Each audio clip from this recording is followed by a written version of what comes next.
Bonjour. Aujourd'hui, je vous ai parlé de Johnny Hallyday. Je ne voudrais pas tomber dans le pathos, mais je souhaite simplement revenir à l'humain. Alors, depuis de nombreuses années, on avait perdu de vue l'humain.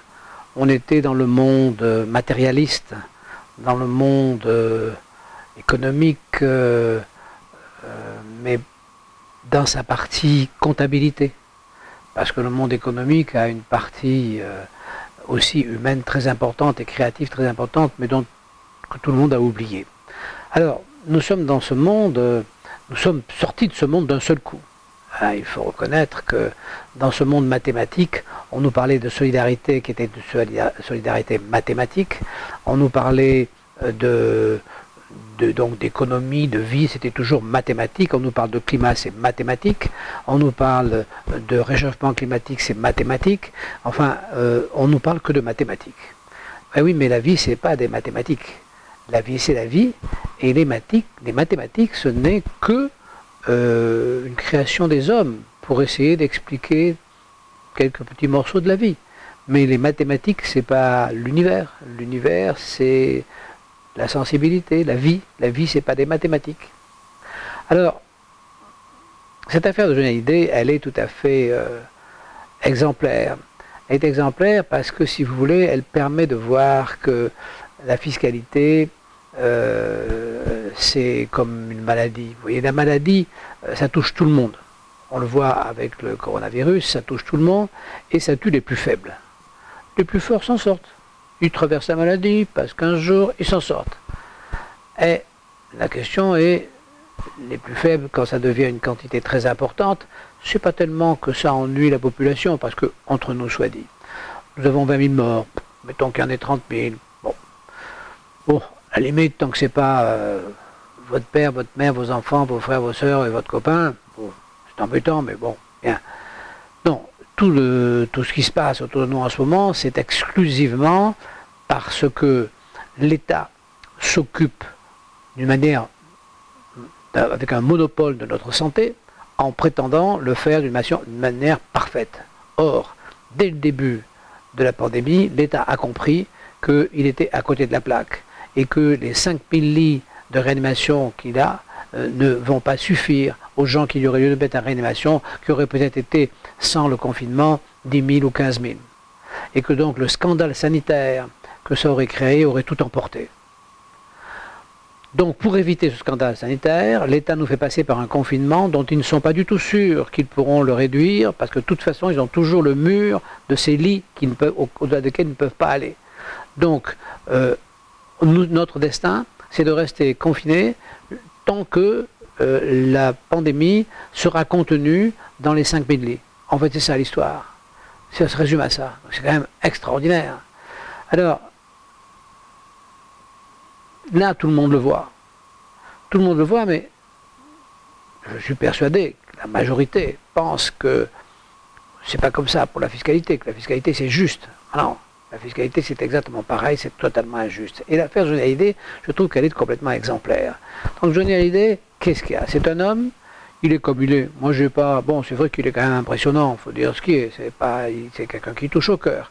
Moi c'était pas complètement ma tasse de thé, mais ça fait rien, il touche au cœur. Et donc, comme il touche au cœur, il a effectivement un énorme succès. Et comme il a un énorme succès, il a une énorme dose d'amour. Et il a cette dose d'amour parce qu'il est ce qu'il est. C'est-à-dire qu'il n'est pas qu'un chanteur. Il est aussi un personnage, un peu dévergondé, un peu flambeur, un peu craqueur, un peu comme les gens ont tendance à rêver. C'est une espèce de... Oui, il casse les tabous, il est tout en étant complètement gentil, ami, c'est pas... Il ne casse pas les mauvais tabous, il casse les bons tabous. Hein. Alors, donc, cette dose, si vous voulez, d'amour qu'il porte, certainement que ça doit être épuisant. Parce que j'imagine qu'il ne peut pas aller nulle part sans qu'on lui tape dans le dos, salut Johnny, etc. Enfin, je suppose que c'est une vie difficile.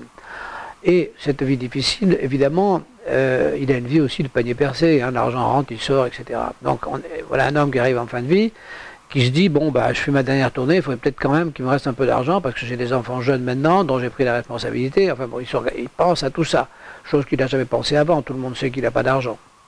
Donc il monte, ils sont autour des meilleurs, et il monte un système pour pour essayer de mettre un peu de côté ce qui est sa propre valeur, c'est-à-dire sa notoriété, le personnage qu'il est. Et il essaie de dissocier ce personnage de la partie matérielle de la dernière tournée, qui elle va payer les TVA, enfin tout ce qu'elle a à payer. La dernière tournée de Johnny Hallyday a certainement rapporté de très très grosses sommes à l'État, par tous les biais des dépenses qui ont été autour de cette tournée. Et Johnny Hallyday, lui, essaie de mettre un peu d'argent de côté. Il faut savoir se rappeler qu'on est à une époque où, effectivement, les hommes politiques basent leur avenir sur la prétention de radicaliser le partage et de faire que personne n'ait d'argent, sauf le même pour tout le monde, puisqu'il est question de supprimer les revenus à partir de 100 millions à 100%. Bien. Donc Johnny Hallyday fait un montage, et ce montage, il est en béton. Il a quitté la France, il est fiscalement, il habite en Suisse, et donc il est comme n'importe quel artiste qui viendrait de notre endroit du monde. Le fisc n'a rien à redire, et le fisc, c'est ça qui est extraordinaire, et le fisc va perquisitionner chez son avocat, ou je sais pas, une société où il trouve une lettre de son avocat fiscaliste, dans lequel le fameux avocat, qui entre nous a dit il n'y a pas une flèche, explique tout le montage, dit oui c'est absolument parfait, mais attention, comme le fisc a le droit sans preuve de dire n'importe quoi et de dire que vous avez fait ça dans un but de vol fiscal, voilà. Et donc le fisc s'empare de cette lettre et dit ben voyez bien que puisque votre avocat prétend qu'on peut dire qu'il y aurait donc tricherie fiscale, et ben on le dit. Et puis les tribunaux disent ben ils l'ont dit, il n'y a pas de preuve, ça fait rien, ils l'ont dit, c'est comme ça.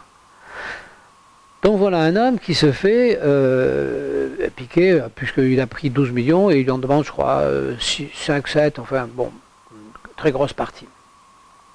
Bon, on peut supposer que ces 12 millions, il y en a une grosse partie qui était déjà dépensée et qui était déjà en dette, donc il n'a pas du tout encaissé 12 millions, il a dû effacer, alors je ne connais pas la vie de Johnny Hallyday, mais je suppose qu'il a effacé une partie de ses dettes et qu'il en restait un peu, mais c'est certainement pas les 12 millions, mais donc une fois qu'il a effacé ses dettes et qu'on lui a pris le fisc, il ne lui reste plus rien, c'est-à-dire qu'il a travaillé pour rien, son dernière tournée sans doute pour rien. Mais ce n'est pas suffisant pour le fisc, on va continuer à s'en prendre évidemment à sa famille, à ses enfants, à sa femme, à ses derniers enfants, aux enfants précédents, enfin tous ceux qui ont un droit quelconque à l'héritage de Johnny Hallyday, qui n'auront donc rien. Voilà. Donc, et tout le monde dit, c'est normal, mais quand même, il y a un problème quelque part, c'est que ce fameux Johnny Hallyday, à un moment, il décède. Il décède, et qu'est-ce qui se passe? On perçoit la puissance de sa notoriété, il remplit les Champs-Élysées, il y a des centaines de milliers de gens qui sont là, toute la France pleure, et qu'est-ce qu'on voit? On voit nos hommes politiques, ceux-là même qui le taxent, ceux-là qui lui prennent son fric, on les voit arriver en disant « Oh, quel malheur, mais c'était épouvantable, nous l'aimions beaucoup, etc. » Ils l'ont complètement ruiné, ils lui ont pris tout son travail, ils n'ont pas payé quelque chose, parce que normalement, leur prestation, là, s'ils avaient payé leur passage à la télévision en fonction, comme n'importe quelle société de commerce qu'ils sont, hein, parce qu'ils ne sont jamais que des sociétés de commerce pour eux-mêmes, hein, ben, ça leur aurait coûté un maximum, hein, parce qu'il y a eu de l'audience là, hein. Ils n'ont rien payé, gratuit, ils sont venus gratuits, donc c'est quand même des enflures, ce sont quand même des gens qui sont capables de voler quelqu'un, y compris quand il est mort, y compris de bénéficier de sa notoriété et de lui voler quand il est vivant. Alors, je trouve que ça, si vous voulez, c'est très important à un moment où cet État, où ces hommes de l'État partent en brioche, parce que tout ça, c'était quoi l'excuse? C'était penser à la solidarité. Il faut la solidarité. Et vous voyez, on est malade là, enfin on ne l'est pas, moi je ne suis pas, mais je peux l'être demain. Ceux qui sont malades, quelle solidarité? Ils n'ont aucune. Il n'y a pas de quoi. Et quelle est la réaction de solidarité de ce pays qui est confronté à une crise économique qui va être redoutable uniquement parce que les types ne veulent pas avouer qu'ils ont que 7000 lits? Mais ils n'avaient pas autre chose à faire. Alors admettons qu'ils aient eu 7000 lits. Très bien. Ou 5000. Il en fallait le double. Très bien. Ben, ils n'avaient qu'à dire, écoutez, on est des mauvais, on n'a pas le nombre de lits qu'il faut, alors vous ne savez pas, il faut se débrouiller pour faire des lits. Toutes les cliniques, tous ceux qui ont quelque part la possibilité, ont fait des lits. C'était ça qu'il fallait faire. Et puis on a affronté la pandémie comme il fallait. Mais ce qu'ils font là, on sait que ça ne va pas marcher, on sait que cette pandémie va être toujours là. On sait que cet été, effectivement, on va encore choper ce microbe, parce qu'il sera là. Donc cet été, on va le choper à la plage, on va le choper au restaurant, on va le choper partout, parce qu'il sera toujours là. Et il nous donne des leçons. Alors, qu'est-ce qui va se passer? Le billet qui précède celui-là est un billet de Claude Reichmann. J'aime beaucoup Claude Reichmann. Son billet est très bien, il a complètement raison. Donc ces gens ont pris le pouvoir alors qu'ils ne le méritaient pas, ils n'ont pas été fabriqués pour ça. Et comme le dit Didier Picot, ils prennent le pouvoir et le droit de décider sans pour autant se sentir responsable, ce qui est absolument inacceptable. Donc si M. Macron, qui ne m'écoute pas évidemment, vous imaginez qu'on n'est pas à TF1 là, mais si M. Macron avait un soupçon d'intégrité et de valeur humaine, qu'est-ce qu'il dirait? Il dirait, ouais, là on est au bout du bout, il faut qu'on recommence tout, ça va plus très bien. Donc, nous allons organiser un référendum au mois d'octobre et non pas des élections municipales dont tout le monde se fout. Et ce référendum, enfin, des élections législatives, pas un référendum, des élections législatives. Ces élections législatives, le thème, ça sera renouvellement de la Constitution. Et chaque équipe qui se présentera ce qu'il souhaite faire de la Constitution lorsqu'il sera élu. Et là, le peuple de France voterait pour des gens, pour une équipe qui proposera une nouvelle constitution dont nous avons effectivement besoin. On ne peut pas continuer comme ça parce que cette constitution est taillée sur mesure pour un type comme De Gaulle et depuis on n'en a pas trouvé.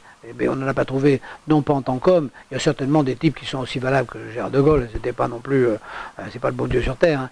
Mais le problème c'est que personne n'a la légitimité qu'il avait, parce qu'il avait cette légitimité d'avoir réussi à convaincre tout le monde qu'il avait gagné la guerre. Bon, il n'avait pas gagné la guerre parce qu'on l'a perdu, mais c'est les autres qui l'ont gagné. Mais enfin, ça fait rien. Il a été le premier à dire, ça c'est vrai, qu'on pouvait la gagner.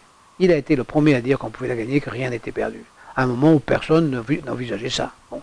Donc ça, c'est une légitimité que personne n'a aujourd'hui. On ne peut pas imaginer aujourd'hui qu'il puisse revenir au pouvoir quelqu'un qui a une telle force, une telle puissance et qui puisse dicter sa loi à la structure administrative qu'il a créée uniquement parce qu'il était capable de la maîtriser. Donc, voilà. Donc ça veut dire que si vous voulez, si Macron était un homme de qualité, Macron aujourd'hui lancerait des élections. Alors je dis référendum, je dis législative, bon, je ne sais pas exactement, il faut y réfléchir davantage, mais en tout cas il faut que le but de cette élection soit que plusieurs équipes, plusieurs pensées proposent un système, enfin une nouvelle constitution, et que le peuple ait à choisir entre ces différentes constitutions. Là, il est absolument important que, parce qu'il y a plusieurs types de pensées. Il y a des gens, il y a des Français qui souhaitent une constitution plus libérale, une démocratie plus directe. Il y a d'autres Français qui souhaitent au contraire une constitution plus collectiviste, plus égalitariste. Je pense que c'est le moment pour une démocratie de choisir notre avenir. Et je pense que c'est très important. Je ne sais pas si, je suppose que d'autres le pensent, mais en tout cas moi je le dis, et j'espère que c'est quelque chose qui pourra être suivi et que c'est une pensée qui ira au bout. Merci, à bientôt, au revoir.